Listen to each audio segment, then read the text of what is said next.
په کندوز ولایت کې د عامې روغتیا ریاست لخوا د 14 مسلکي بستونو د ازموینې اخیستل. مسؤلین وایي چې یاد بستونه یې څه موده وړاندې د آزاد رقابت لپاره اعلان کړي وو. د دوی په وینا چې دوی ژمن دي یاده پروسه په شفافه توګه پر مخ یوسي. په ورته مهال دغه ازموینه کې 13 کسانو ګډون کړی و چې له مخې به یې 14 وړ کسان دغه بستونو ته لاره پیدا کوي. د یادونې وړ ده چې کومو کسانو په دغه ازموینه پروسه کې ګډون کړی و له دغې پروسې خوښ دي او د لا شفافیت غوښتونکي دي. په کندوز ولایت کې د کوار موسسې لخوا 18,000 ماشومانو ته د زده کړو زمینه برابرول.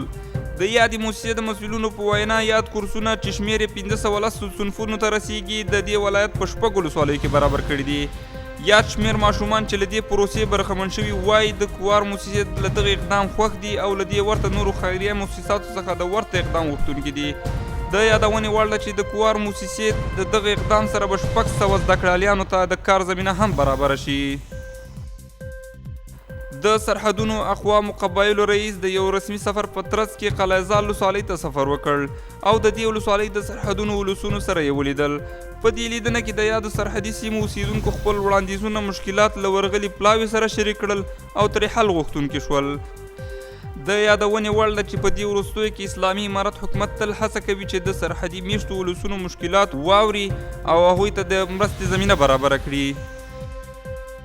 په کندوز ولایت کې د WFP مسؤلین وایي چې دوی ژمن دي په قلعه زال ولسوالۍ کې 15,000 اړمنو کورنیو ته خوراکي توکي وویشي.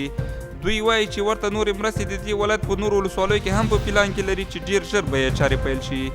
د کندوز ولایت اوسیدونکي له دغو مرستو خوښ دي او مسؤلینو نه یې په شفاف ډول د توزیع غوښتونکي دي.